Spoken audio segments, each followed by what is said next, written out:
There we go. All right, so let's start with part B. So you did this, so you should have done this on your own. Tell me, what is the parent function for this problem? Let's start with that question. Oh, good. Yeah, the exponential parent function we're thinking of here is y equals 2 to the x. That's the one we think of. What's the parent function for this log in general? Remember, the parent function does not involve transformations. So just drop the transformations and tell me, what is the log parent function for this one going to be? What is the log parent function? Careful.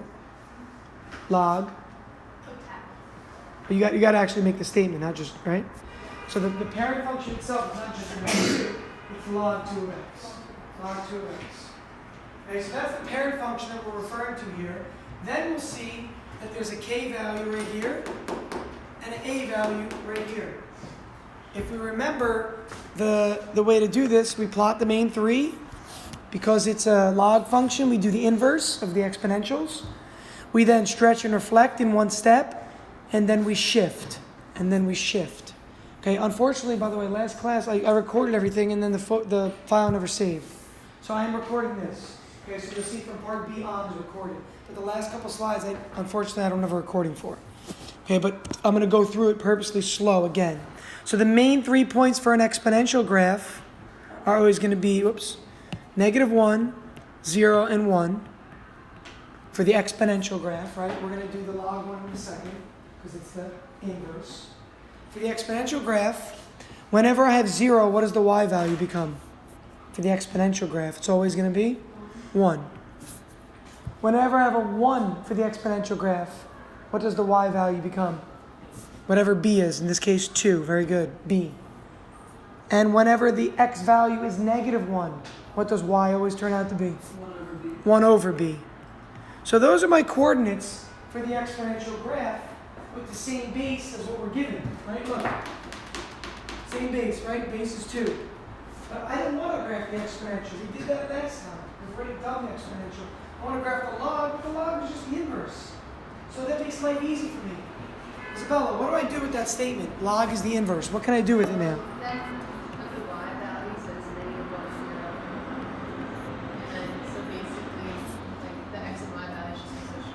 Yeah. Again, I'm simply going to switch the x and y values. So now that I've recognized that I talked about this last class, you really don't need to write out the exponential function every time. Can we see that? Again, knowing that it's -1, 0, 1, 1 over b, 1, b, just take them and switch them and always start the log function that way. So again, you don't really need to write this down. But if it helps you to remember it, by all means do it, and then just switch x and y. But you guys are smart enough that I think you can switch x and y in your head, right? You don't really need to list them and then switch them twice. Just literally switch. When this was -1, 0, 1, put it over here. When this was b, 1 over b's, 1 and b, put them over here. And then we go about our transformations. So we've got our parent function for log written around. We then stretch and reflect at the same time. I put a slash there. Remember last class I made this into a slash. Stretch and reflect at the same time. So if I'm going to stretch and reflect, what affects the stretch or reflection? A, H, or K? A, H, or K? What affects the stretch and reflection? A. And since that affects the height of the graph, if it reflects over the x-axis or not, right? We know it's going to affect the y value. So let's take the a value and multiply by it. Times -3. Times -3. I'm putting a time symbol. Times -3. And that will give me the new y values here. So this is -1 times -3, 3. 0 times -3, 0. 1 times -3, -3. So those are my new y values already, Laura. You're not looking at the back. No. This is a time symbol. I should just get rid of it, right? Yeah. Sorry. Let me put a dot instead. Get rid of this. Jeez. Of course I can't now that I use the pen. Make those time symbols, please. If not, it makes it a little bit easier. Okay? These are all times symbols here. So that gives us the new y value because -3 is multiplying, right? Look at it right here. It's multiplying the entire log function. And the entire log function, this log function, is equal to 1. Again, look up please, look up. This log function is equal to y, and we're multiplying negative 3 by the log function. Since the log function is y, we're multiplying the y coordinates by the a value. That's the starting point. Then, I recognize that a plus 4. That's the key here. And Regina, I think, asked, did you ask this one on the way out? Somebody asked on the way out. The positive 4, is that with the x or is it not with the x? And what was the statement I gave you? Well, I'm guessing since it's not in parentheses, it's not with the x, so you mess up with it. Good. So this is the k value here. Very good. If it's in parentheses, it's the h value, right? When it's in parentheses there, that's what's affecting x, or affecting the argument. I use that word. Argument. The argument. But this argument is just x. Plus 4 is being added to the whole function. The whole function, again, is y. So we're going to add 4 to each of these. No x change whatsoever in this problem. So let's add 4, add 4, add 4, and that will give me the new y values. 7, 4, and 1. So I'm going to plot what's circled in yellow now. Okay, I'm going to plot what is, or boxed in, or whatever, in yellow. Okay, Regina? Well, when I did this, I don't know why, but I added 1 to the x. How come we like 1? Because there's no minus 1 there. Look back at the previous one. Look at part A, Regina. In part A, we added 1 to x because of the minus 1, it was minus h. So h is just 1 here, right? So because h is 1, we added 1 to all the x values in the first example. But do you see anything being changed about x here? So that's why there's no change there. Remember, it's got to be a horizontal or vertical shift by h and k. If h isn't there, then we don't change horizontally. Right? Now, some of you struggled on the quiz with the shape of the graph, and that's okay for now. And I didn't take off points, you saw that. But I did talk about it on your quizzes. I wrote, hey, this is a curved function, or it needs to look like negative to k. So we need to know what our shapes do look like. Right? We really do need to know what our shapes look like. The parent log function, anybody remember that from last class? I'm going to put it in the top right. Anybody remember the parent log function? No? Parent log starts down here, and it goes like that. That's the parent log. Okay, that's the parent log function. Now, in this case, that is reflected with the exponential function, which is, you don't have to draw the second one, but the exponential function, remember, is this. Remember, we see the symmetry right down the middle there? So I'm looking at the top right. That's the symmetry because they're inverse functions. So now, I'm not going to worry about that. I'm going to erase it so you don't get it confused. So I have the parent log function. Now, Valentina, this negative 3, what does it do to the graph? It shows it has to be growth, but negative growth. Remember, it's not growth or decay anymore. Oh, okay. It's logs. So just tell me on the graph what it does. Is it a shift? Is it a reflection? Does it stretch? What is it doing? It's stretching it. Stretching it, because it's 3, which is more than 1. Flipping Because it's it. It's negative. negative. So remember, all of your y values originally were these numbers, right? And then they became the opposites with times 3. So this is also a reflection. So I know already that this graph, I'm not going to draw the answer yet. I want to just show you the transformations. This graph is going to get stretched like this first because of the 3. Then because it's reflected over the x-axis, I'm going to do this now. Give me a second. Let me just mentally draw this. Okay, that's what it's going to look like now in red. So my parent function is in blue. My stretch of 3 is in yellow. It stretches everything vertically. I then take what's in yellow and reflect it over the x-axis. See that done? Let me actually zoom in on this a little bit better. To see that done, I took this arrow where it was. Take a look, please. I took this arrow and said, let me just take that point and reflect it over. The part that crosses the axis should still cross the axis at 0. I took what's that yellow down here and reflected it up here. Is that clear what I'm saying? Pick 3 points and keep reflecting them. That's literally what you're doing with the table. You're reflecting or changing at 3 points. And then we take the graph that's in red, and we have to add 4. Oops, why did I put a 1 at the bottom there? Sorry. It should be a 4 down here. Right? We add 4 to each of these values because of the vertical shift of plus 4 on this equation. So I'm going to take that graph that's in red, and I'm going to redraw it in green 4 units higher.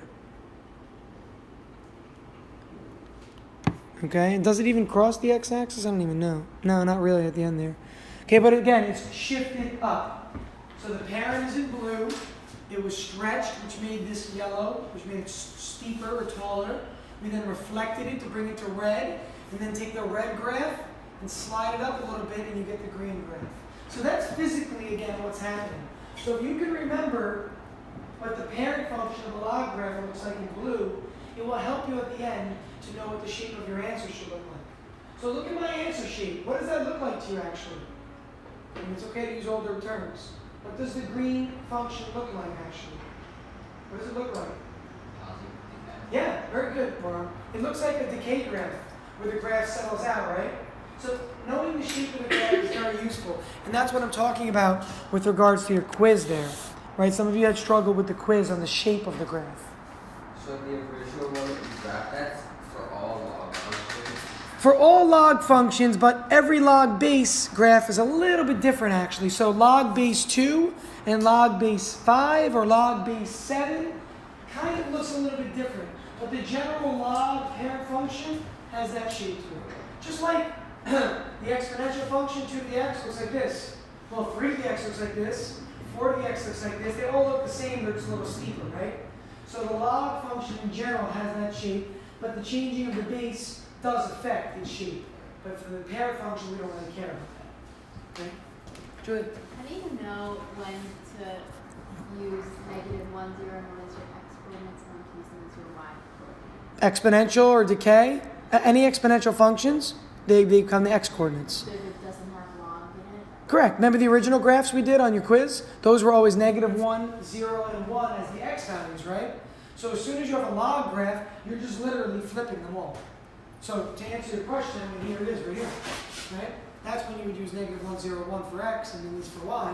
But for a log graph, you just switch all these coordinates and then you operate on the coordinates the same exact way you would have operated on this. Oh, so when the equation doesn't have log in it, it's... When the equation is an exponential, either growth or decay, being 2 or 1/2 or something, you start with this, and then but you still add to y, multiply by y, the same exact process, but whatever a is, h, and k. Okay? Yeah. Let's say there was an x mu in this problem.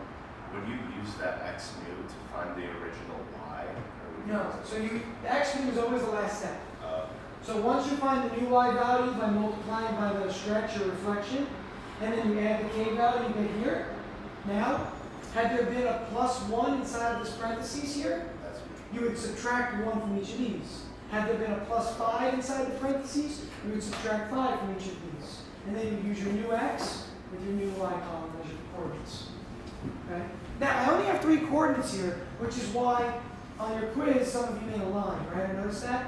Because it's very similar. It looks like a line when you zoom in enough, but it has curvature to it. It's a log function. That's why I want you to be able to visualize the graph. Okay? Visualize the graph. So let's go ahead and plot this now. So I've got 1/2 and 7, 1 and 4, and 2 and 1. So I'm only in which quadrant here? Which quadrant am I in? First one? The first one. I'm in the first quadrant. Who remembers, does the log function have a vertical asymptote or a horizontal asymptote? The log function. Vertical, where is it usually? At X equals? x equals... I can't remember if it was y, if it was h or k. It's H. It's fine. Yeah, good. You have a good memory though. That's right. Vertical and it's H, but H is 0. So there's my vertical asymptote. This is very useful to graph. I did not take off points in your quiz because we didn't really talk about the asymptotes as much, right? And last class, if you remember, I brought up the fact that exponential growth and decay has a horizontal asymptote and that's y equals k. Just remember, y is associated with k always, isn't it? And x is associated with h always. Oh, yeah. That's the easy way to remember for these. So whenever you have a logarithmic graph, right? Logarithmic starts here, and it does, I'm doing it from your perspective. Starts here on the y-axis, and it rides it, and it curls out, right? So x equals 0 is the normal vertical asymptote. But if I have a horizontal shift, whatever the horizontal shift is how far the vertical asymptote moves. But was there a horizontal shift here? No. So it's right on the y-axis now. In the first example, in example number, or part A, we had a vertical asymptote at x equals 1, right? Because h is 1 here. H is 1. Whatever x equals h is gives us the vertical asymptote for the log graph, always. Now I plot my points. I'm going up to 2, right? So I'm really just going to go, 1, 2. 1/2 is up at 7, so I'm going to go to 5 here. And I'll continue up a little bit, put a 10 up here. So 1/2, comma 7 is right here. 1, comma 4 is right here. And 2, comma 1 is down here. So I connect my graph. I will use yellow for this.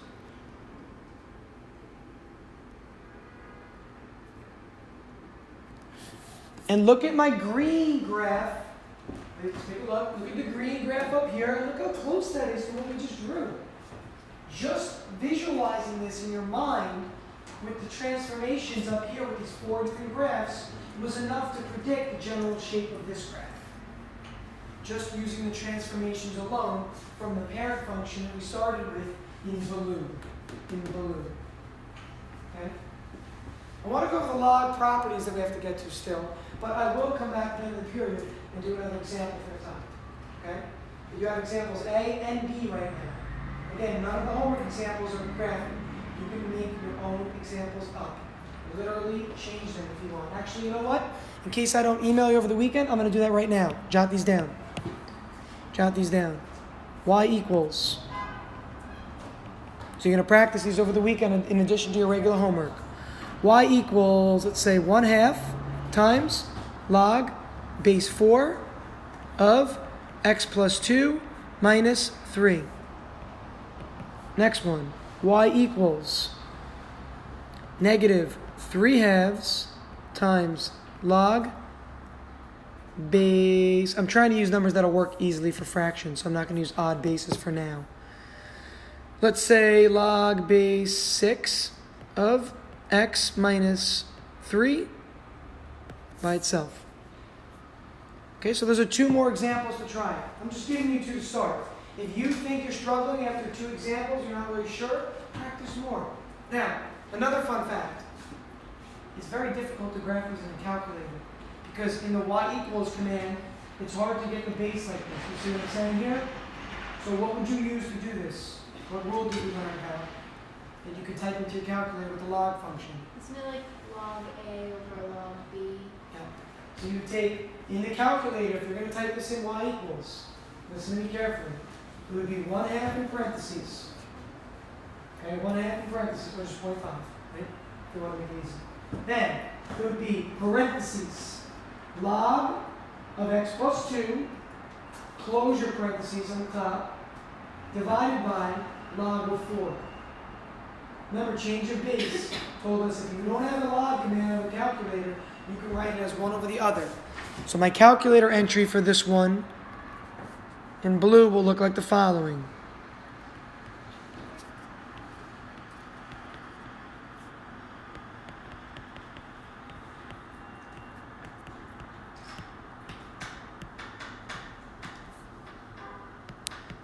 I ran out of room. And then minus 3 at the end. Look at all those parentheses though. Recognize that. Ooh, did I do one too many? I think I did one. Open, open, open. Open. Close, close, close, close. Okay, one too many. Get rid of one of those parentheses at the very end. Okay?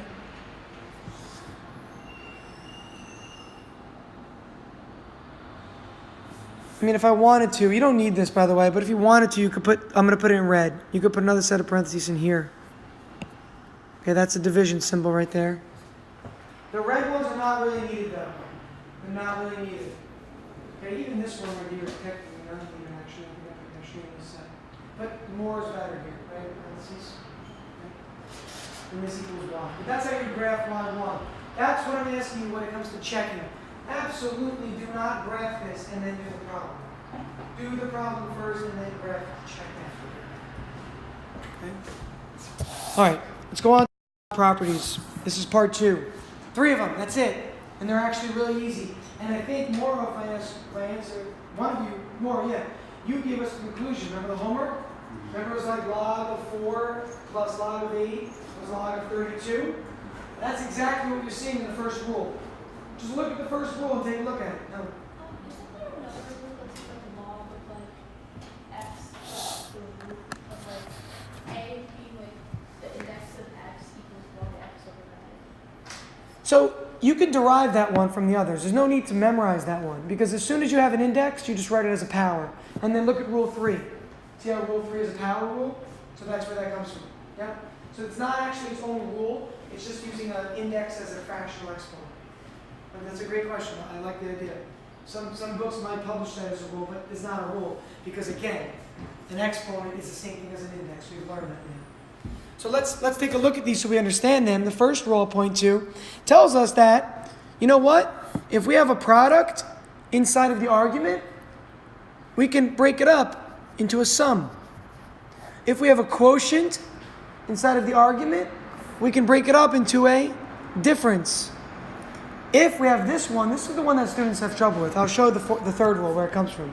This one's interesting. Ready? Watch. This is really the following. Let's make believe this was it. Okay, let's say it was x to the 4th. Like, why does this become this? Because this is what the rule is telling me. That's what the rule tells me to do. When you have an exponent inside of the argument, you can bring it out in front and drop it, right? You see how that works? The question a lot of students ask is why? How does this one make any sense? Well, take a look at log x to the 4th. What is that really?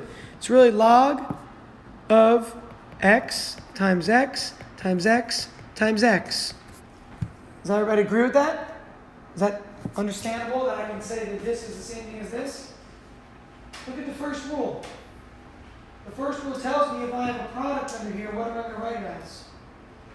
I have a product in the argument right here. Take a look. A product in the argument in the first rule gets written as a sum. Thank you. It's one word. So I go ahead and write this as log a of x plus log a of x plus log a of x plus log a of x. How many log a of x's is that? Clearly, how many? 4. Isn't that the same thing as just writing it this way? Aren't these the same also? So if you forget the power rule, it's in order. See if it's work. If you forget the power rule and you don't know remembering to bring it down in front, write it out and then come up with this, which is really just this. Do you see how the process works? So rule 3, so Helen, back to your question, right? So rule 3 gives us that extra rule, but rule 3 comes from rule 1. So really, all you need are rules 1 and 2 here, and you can come up with the other ones. Okay, but that's the idea that you take the exponent and bring it down in front. This is the rule, this is the reasoning behind why you can do it. 4 of these is the same thing as 4 of those. So let's apply these rules together. By the way, pick up on it. These are kind of like the opposite of the exponent rules. Right? When you multiply two things with the same base, you add the exponents. Multiplication becomes addition. Multiplication becomes addition. These rules come from exponential laws that we derived. Okay? So let's go ahead and look at some examples of this. So all I want you to do is expand the logarithm. And when you hear the word expand, it means write it in separate pieces. In a minute, we're going to use the word condense, which is the opposite of expansion. So I see it looks like a sum, right? I got a sum because it's a product. So I'm going to start by writing it like this.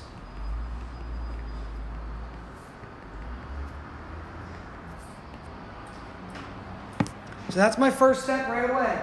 As soon as I see a product inside of the argument, I automatically write those as sums.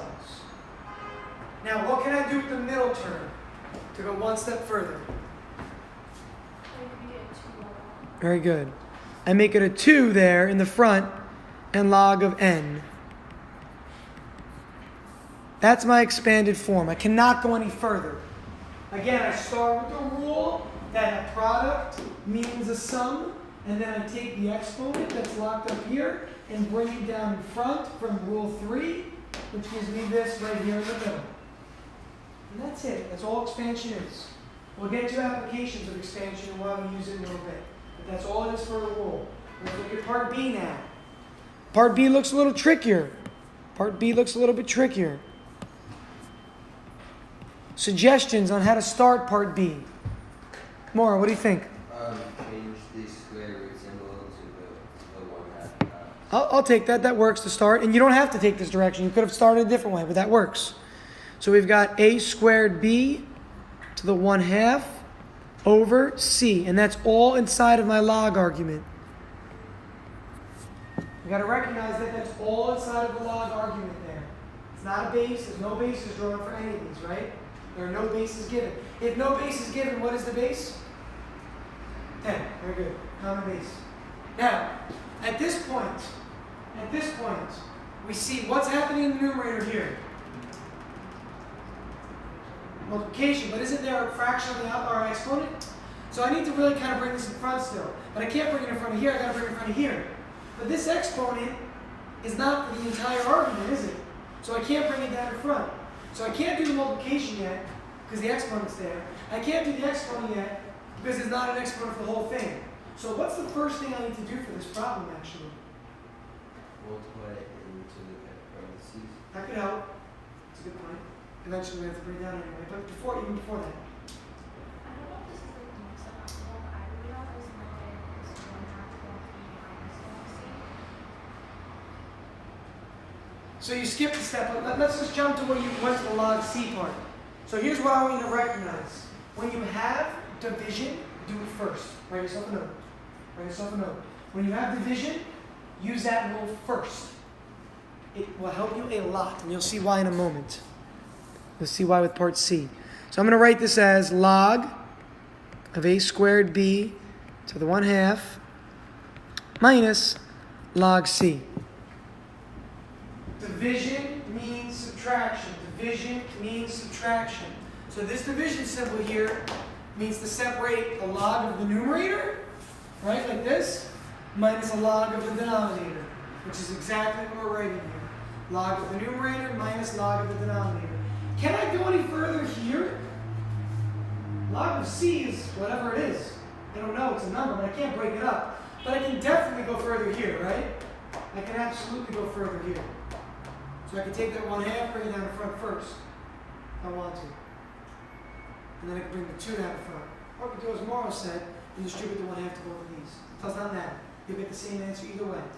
I think, as you were going to say, the same as Mauro, right? It is easier to distribute the 1/2 inside first. But you could have brought this 1/2 out in front. Is that clear what I'm saying? But when you distribute the 1/2 on the inside, so we're not using a log rule right now. We're not using a log rule right now. I'm just simply rewriting the first term as a b to the 1/2. Okay, again, by taking this 1/2 and applying it to both of these guys. This is not a log rule, right? No. The log rule is what we're going to do in a minute. When we split this up into plus, we'll have an exponent here. Then we'll bring that in front of the log we have. That's a log rule. Okay, this is not a log rule. This is an exponent rule. When you raise a power to a power, what do you do with those powers? You multiply those powers. Okay, you multiply those powers. Yes? Will there ever be directions that are like only use log rules, or can you? No, you're going to have to probably use both in all of these. Yeah. You do whatever you have to do to expand, whether it's log or exponent rules. So this becomes, on the next line, log of A plus log of B to the 1/2 minus log of C. Again, why is that true? Why can I write this in red? What rule am I using? When you see multiplication, you can break it up into addition. Very good. When you see multiplication here, you break it up into addition. The final rule, or the final step, I should say, what rule am I going to use to get to the next step? Oops. What do I get? What's the next step? Just one more, right? I mean, I know that I can't do anything with this because it's literally by itself. I know I can't do anything with this because it's literally by itself. So there's only one other thing you can do. Sab, what is that? Put the 1/2 extra 1/2 in front of log b. Very good, Sab. In front of log b. Okay? So, had you brought this 1/2 out in front earlier, you would have had a 1/2 out in front, and it would have carried over for the b. And this 2 would have came out in front, you would have had a 1/2 times a 2 for a, which is back to 1. So whichever way you do these problems, you get to the same ending result. Okay, I'm going to leave the third one for you to practice, okay, just because we're going to run out of time. But it's the same thing, okay? Rewrite the bottom as b to the 5/2, then use subtraction, then use your exponents. I'm going to leave part C, though, for you to work on. I want to get to the next step. Now I want to condense logarithms. So this is the opposite, right? Condensing logarithms is the opposite. So here, I need to recognize right away, I need to do things in the reverse direction. So what do coefficients become if I'm condensing? The base, like, wasn't it like what, log b2? Log b squared? Yeah. That's Good. what So the word is not base, the word is? exponent. Good. This is going to be a b squared, and this is going to be a c cubed. Okay? So right away, my coefficients go back to becoming, we're just doing the reverse, right? You all see that? This is literally the reverse. My coefficients become exponents. Now, wherever there's a plus, we think of multiplication. Wherever there's a subtraction, we think of division. So in this case, the plus here indicates that these two are going to be multiplied. The minus indicates that this is going to be divided. So the way I did this as a student, very easy. Ready? Whatever's a plus sign goes in the numerator. Whatever's a minus sign goes in the denominator. So it goes this way. Ready?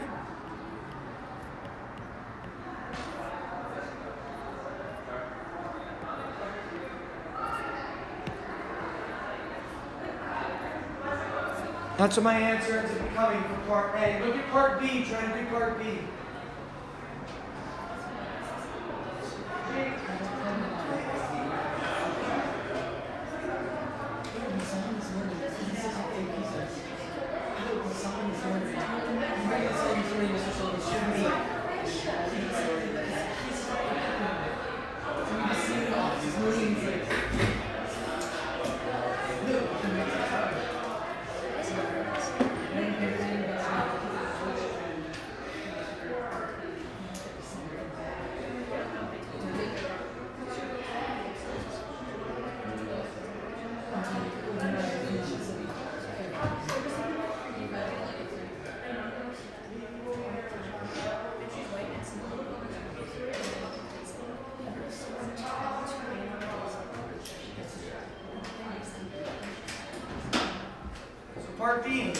Part B.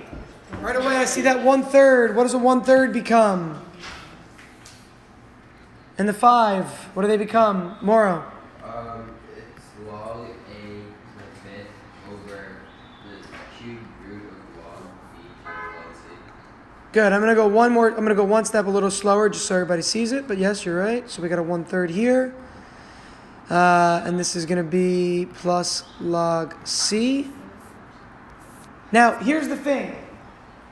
Moro picked up on it right away, but I want to make sure we all see this. You are subtracting this entire thing. Does everybody see that?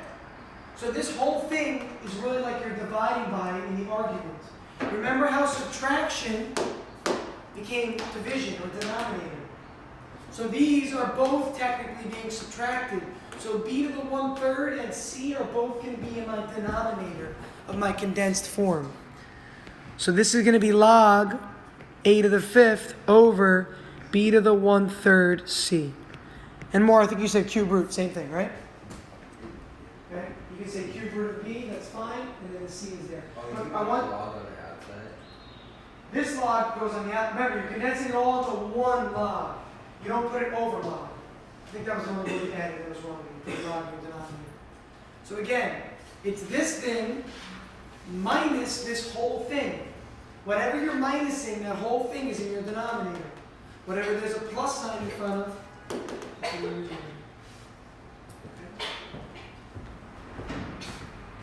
Now, I want you to see something. Had there been a negative sign right here, had there been a negative sign, a to the fifth would be in the bottom, and only a 1 would be left up top. Does that make sense? Again, anything with a minus sign goes in the bottom. So if there had been a minus sign, it would be like bringing the negative sign up here, which makes that a to the negative fifth, doesn't it? Which puts a to the positive fifth in the bottom, which would leave you with just a 1 up top. Okay, so you have to practice these rules a little bit. All right, we got 2 more slow. One where I want you to use, this is a standard SAT problem, literally on every SAT subject test with logs. They define log of A as a number. They define log of B as a number. They define log of C as a number. And then they ask students to do these. And you know what students do? They plug in a 2 for A and a negative 3 for B, and they try to use their calculator. But that's not right. A is not 2. A is not 2. The log of A is 2. So let's expand these so we can use these definitions. So starting with part A, Eduardo, expand part A for us. Is it When you see division, you think of? addition?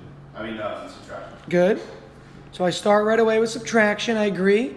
When you see an exponent, what do you do with it, Eduardo? 2 log A. Very good. And now we can plug in.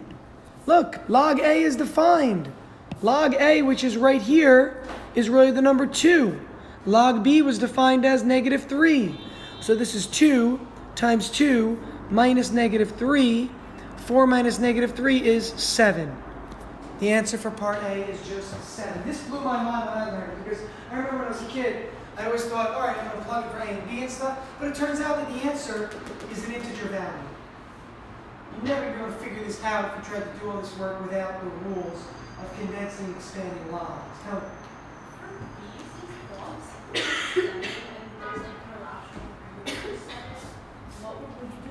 Probably leave it with a radical 7 in there. So like the answer would just be radical 7 minus 2. Well, let's see. We got log root C. This is part B now. Minus log of A. The C under the root becomes this. Right? And then the 1/2 comes out in front as an exponent.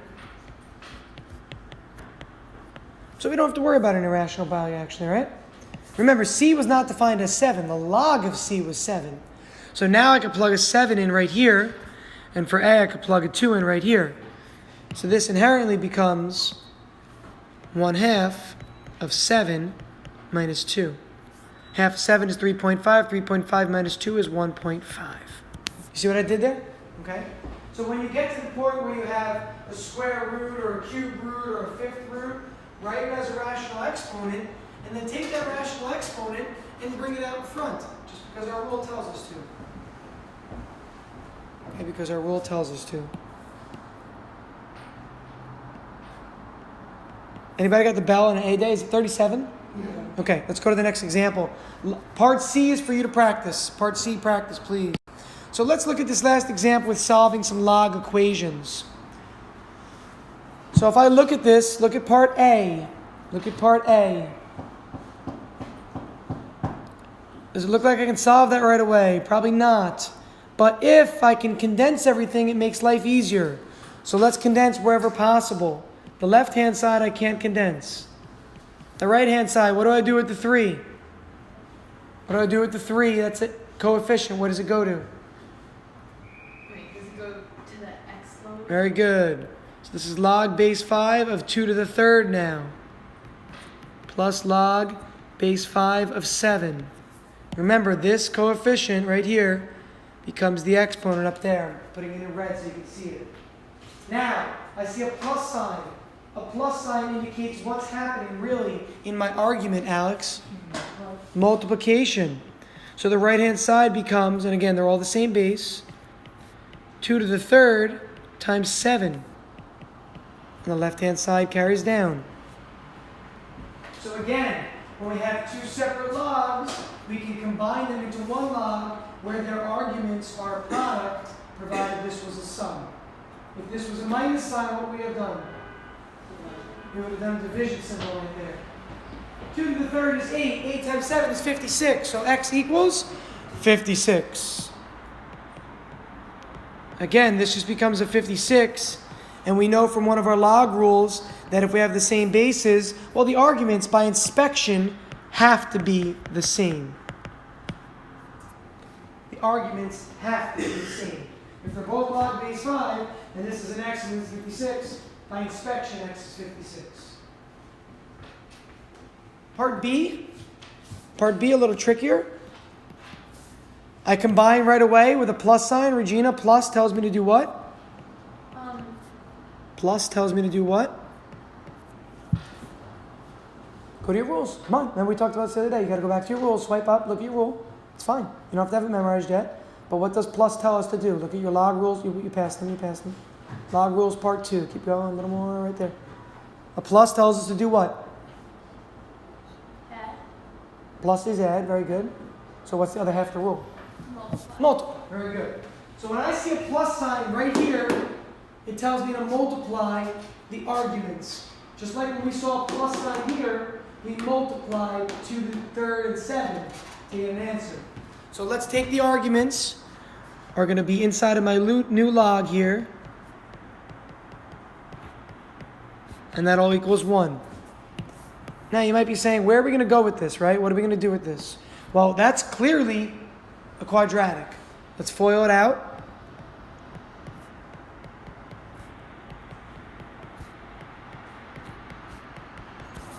Can I solve this right now? Start looking at it. Is there a way to solve this? If there's an unknown in the log argument in an equation, what should I do with this, the whole thing? More? Put it into exponential. If the unknown is in the exponent and it's an exponential, put it to logs. Okay, so turn this to exponential. Let me just write that out. In exponential, this would be, remember, 7 to the 1. The base remains the base. And then you switch it so the 1 comes over and this whole thing goes on the right-hand side. Okay, and then you solve this like any other quadratic. 0 equals x squared minus 4x minus 12, right? I move the 7 over. This is a 7. I move the 7 over by subtraction and then factor and solve. This will give you a 6 and a 2, factor and solve. Now, the log argument, we're going to talk about this, can never be negative. So if you get an answer like -3, well, when you plug it in right here, it's going to make this negative. So make sure that you have a restricted domain. The log argument can never be negative. You have practice weekend. Okay, practice these questions in addition to the 2 graphing ones I gave you. How do you get rid of log? Yeah, That's back to our rule from... You're welcome from the last section.